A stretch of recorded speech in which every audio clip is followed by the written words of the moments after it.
Arceus Giratina is a deck that slipped out of the meta some time ago. However, in a post-rotation world, it looks like it's going to be one of the biggest winners thanks to the recent changes of rotation and the new cards from Temporal Forces. I'm Jet from inthirdperson.com. Make sure to like the video, subscribe to the channel, and let's talk about one of the biggest winners of the post-rotation format, Arceus Giratina. Very quickly, if you haven't played Arceus Giratina or just need a quick overview of how the deck works, it's kind of very specific, the lines that you have to do in the beginning. Turn 1, you gotta bench Arceus V and attach an energy. And then on turn 2, ideally you can get to Arceus VSTAR Starbirth, grab the 2 cards that you need with that Starburst ability, and then use Trinity Nova to inflict damage on your opponent's Pokemon and accelerate energy to your Pokemon V in any way you like.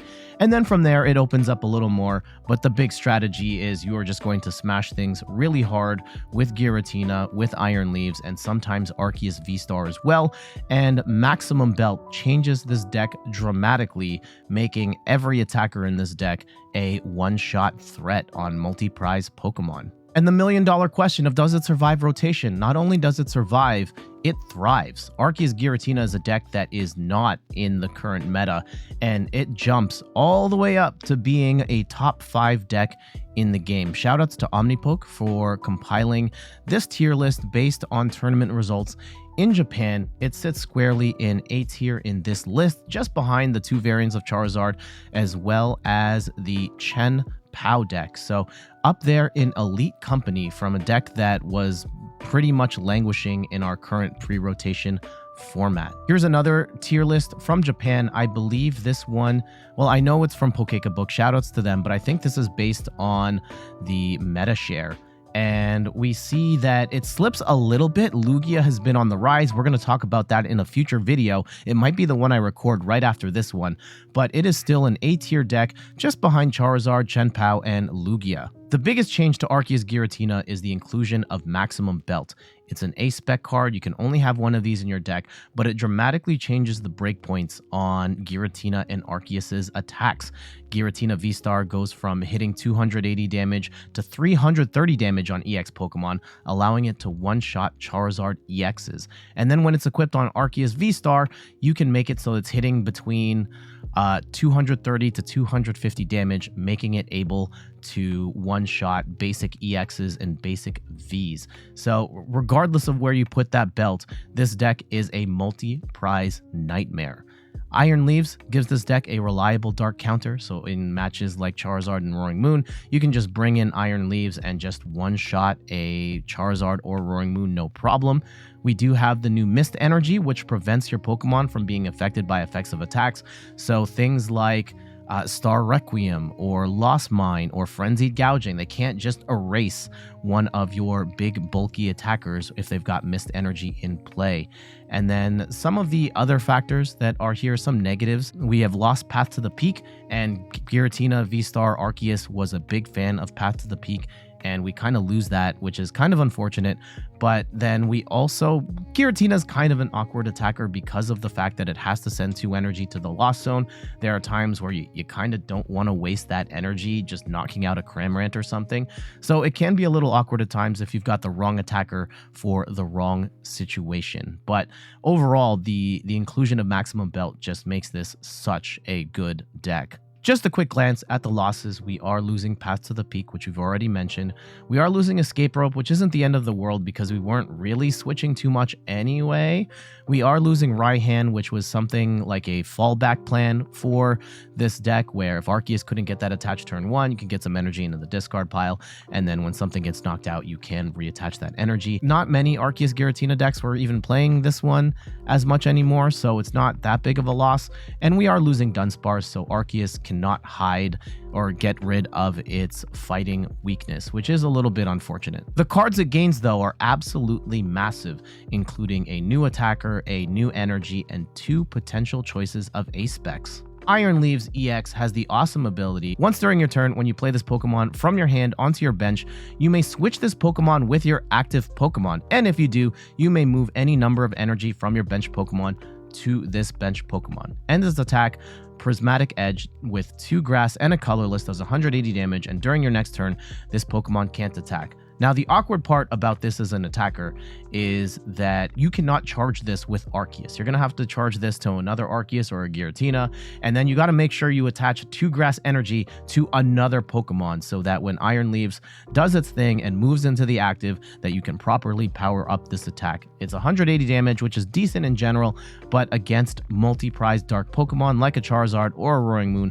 you're going to be taking one-shots no problem. Maximum Belt we've already covered, plus 50 damage on opposing EX Pokemon, and this thing just turns Arceus and Giratina into one-hit KO machines. Be careful for lost vacuums, but if you can take an easy 2 prizes with a Maximum Belt at least one time, that can dramatically change the math of a match and be enough to help you secure the victory. Mist Energy protects you against effects of attacks like a Lost Mine or a Star Requiem or a Frenzied Gouging, making it even tougher for your opponents to get through your bulky deck. That being said, keep in mind Temple of Sinnoh will shut this off, and then they could just do their effects of attacks on you anyway. So something to be aware of, and maybe, I don't know if there's too much you can do to get rid of Temple of Sinnoh other than playing more stadiums, but if they've got it in their hand and they play it on their turn, you're kind of screwed. Nevertheless, it is a great insurance policy to have. Some Arceus Giratina decks may choose Prime Catcher. It's a great effect where it's essentially cross switcher, where you get to switch your opponent's active Pokemon with one of their bench Pokemon and you switch one of your active Pokemon with a bench Pokemon. I mean, in general, just item-based gusting is so good. However, Maximum Belt is so good for this deck that I think you're going to want to run Maximum Belt more often than not, but Prime Catcher is still a solid call, no less. This first Arceus Giratina example is one that I think is the most vanilla list, and I would use this kind of as your starting point for how to build this deck. I'm going to go through this list a little more slowly. We'll go through this like a card at a time. And then for the other list, I'll just kind of point out the differences because they mostly work on the same framework. We start with a 4-3 line of Arceus VSTAR. It's our first attacker. It's our primary attacker. And then we've got a 2-2 line of Giratina for our mid-game heavy hitters.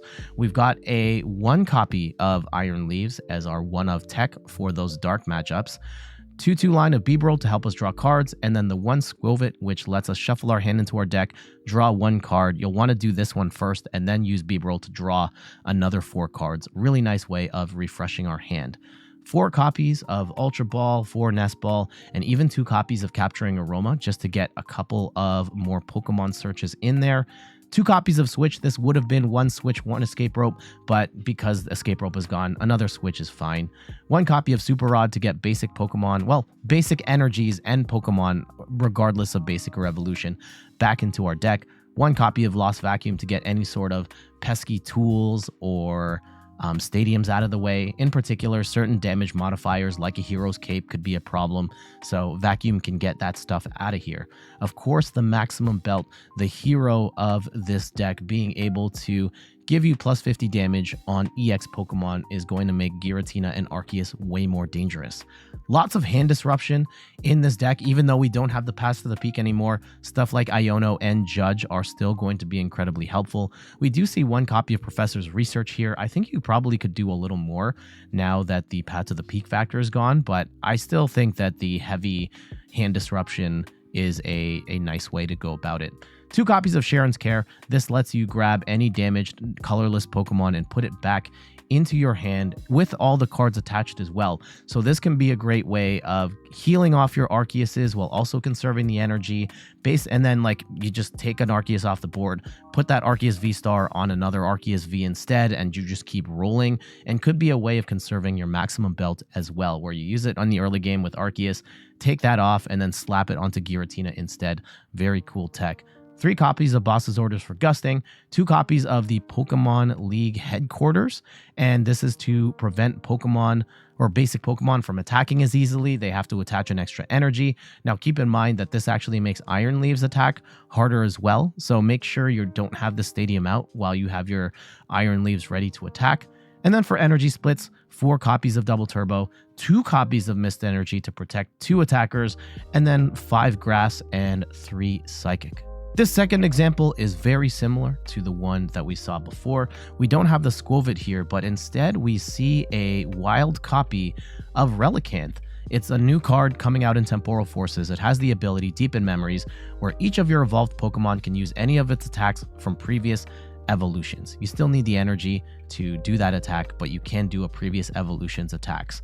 And in this case, you're going to want to copy Giratina V's Shred attack. In case you're against something like a Mimikyu that can wall off attacks from Vs and EXs, you can just use Relicanth to get Giratina VSTAR to do Giratina V's Shred attack instead. And this feels very situational, but it's an interesting tech to have and a nice alternative. And this is actually not bad in single prize matchups where Giratina's in the active, you're fighting against the smaller Pokemon like a Cramorant, you don't want to discard energy, and you can just use that Shred attack to knock away smaller Pokemon without having to get that energy into the Lost Zone. We also see Gardenia's Vigor in the deck, which lets you draw 2 cards, and if you drew any cards this way, you can attach up to 2 Grass Energy cards from your hand to one of your bench Pokemon.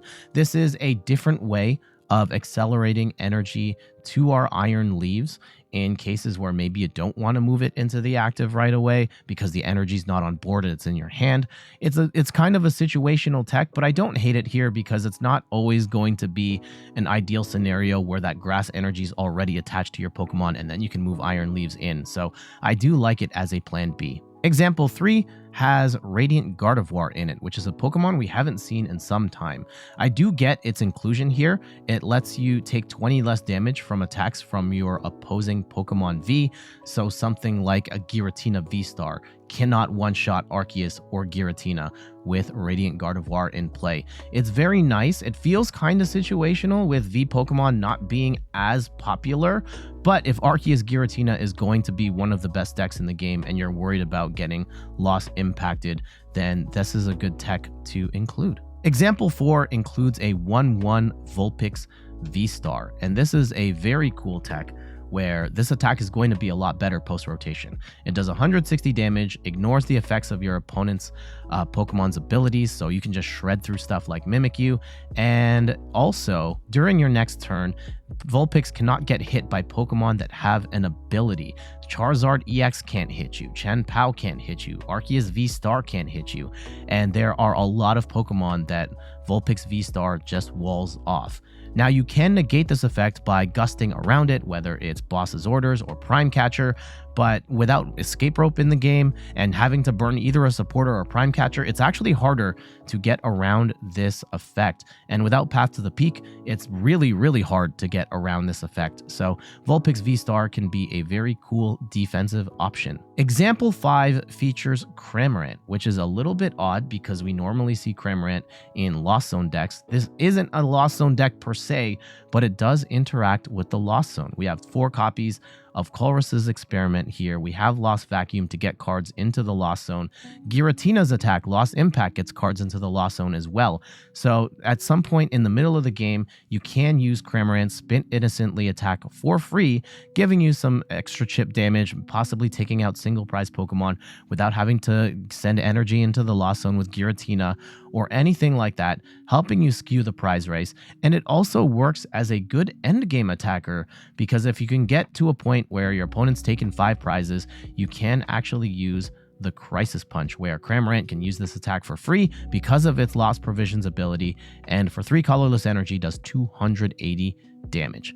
And the other cool thing about this is that you don't necessarily have to attach this to Cramorant at the end. Maybe Cramorant got knocked out earlier in the game and you've got just an Arceus. Well, surprise, Arceus also has 3 energy on it and you're doing 280, possibly 260 damage because of the double turbo energy. But you could just slap this onto a Arceus VSTAR or a different attacker in order to get that last massive swing. Example 6 goes off the deep end a little bit here, as this is the first time we see the engine change. We actually have a 2/2 line of Pidgeot EX, which is going to be harder to set up because it's a stage 2 Pokemon. You're gonna have to find rare candy. However, Quick Search is a very nice ability. It lets you grab a card from your deck and put it into your hand. And I don't hate that. I don't necessarily know if I like that more than Beedrill within the context of this deck, but Pidgeot is a really nice engine in general, and I don't hate exploring the idea of having Pidgeot in this deck. And we also weirdly see a 1 of Raikou V here. I mean, it's a efficient attacker. It can attack pretty quickly, only needs 2 energy. It does have the fleet-footed ability where you can draw a card. I'm not entirely sure what Raikou is in here for, other than maybe hitting Lugia for weakness. Lugia is a deck that is poised to be on the rise, and Raikou gives you a one-shot into Lugia VSTAR that isn't going to force you to discard any energy. Like, yeah, you could one-shot Lugia VSTAR with Lost Impact, but then you also have to send 2 energy into the Lost Zone.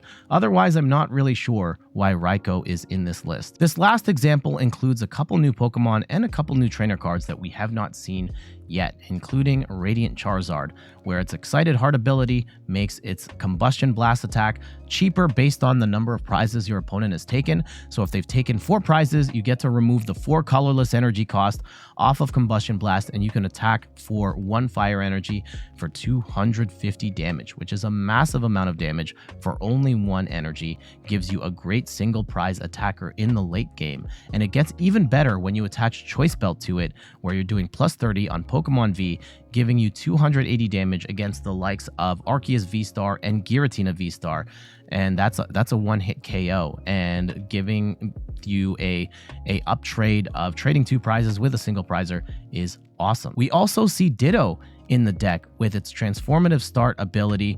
Lets you turn this Ditto into a Pokemon of your choice when you have Ditto in the active, and this can be a great way of better ensuring that you're going to get Arceus V in the active at the start of the game. Professor Turo's scenario is kind of like Sharon's Care, where you get to pick up a Pokemon off of the board. However, you have to discard any of the cards attached to that Pokemon. So any sort of tools and energy have to go into the discard pile, and that can suck. However, this also is a little more versatile. You can pick up a Giratina, for example, with Professor Turo's scenario. So in cases where it's damaged, you can just wipe it off the board and then negate potentially 2 prizes that your opponent can take later. Cryptomaniac's Deciphering is a very cool tech in this deck. Lets you search your deck for 2 cards, shuffle your deck, and then put those cards on top in any order. This is going to combo really well with your draw engine here, whether it is Beebrel or even Squovit to a certain extent. You're not going to get the full value with Squovit, but if you play Cryptomaniac's Deciphering and then draw up with Beebrel, you then just get the cards that you want. So really great combo piece there. Thus concludes our look at Arceus Giratina with the new Iron Leaves. This deck looks absolutely awesome. I'm really excited to try it. I love decks that let you hit really hard and that they have pretty straightforward game plans. And with Arceus decks, those first 2 turns are pretty vanilla, and then from there, it's just kind of swing really hard with whatever the best attacker for the situation might be, whether it's Arceus, whether it's Giratina, whether it's Iron Leaves. Are you surprised that this deck is doing so well in Japan? Do you think that it is overrated and it's not going to translate over once it comes out internationally? Let me know in the comments below. But for now, I got to get going. Thank you so much for watching. You can find me on all the things: YouTube, TikTok, Twitter, and Instagram at @InThirdPerson. And also just a heads up, if you're enjoying this post-rotation preview, I've done a whole bunch of other ones as well, including Miraidon, Gardevoir, Charizard, Chien-Pao, Roaring Moon, and Goldengo, and all of those are on the channel as well, and I'm hoping to cover like every meta deck between now and rotation, so lots of post-rotation coverage to come. We also have my Twitch channel over here, twitch.tv/InThirdPerson, where I stream the Pokemon trading card game every Sunday at 10 a.m. Eastern Time, and check out the website, inthirdperson.com, for more articles and videos on video games, board games, and other nerdy pursuits. So until the next one, I'll see you later. Bye-bye.